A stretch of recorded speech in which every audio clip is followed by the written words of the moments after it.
এমনি আরিফ আইডিতে জানতে চেয়েছেন, সিগারেট খাওয়া হারাম এটা তো জানি, তাহলে কি সিগারেট বিক্রি করা জায়েজ বা সিগারেট বিক্রি করা হারাম কিনা?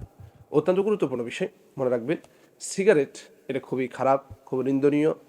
শরীয়ত দৃষ্টিতে এটা একেবারে নাজায়েজ একটি বস্তু, যেটা খাওয়ার শরীয়ত কোনোভাবে বৈধতা দেয় না।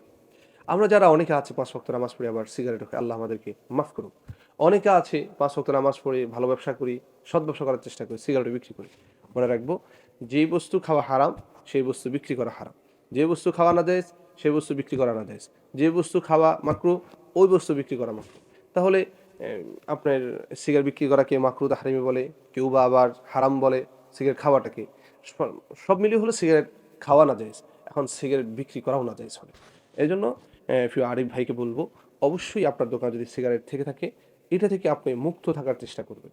এটা থেকে বেরিয়ে আসতে হবে আপনাকে অবশ্যই, যেহেতু এটি মাকরুহ বিষয়, নাজায়েজ একটি বস্তু।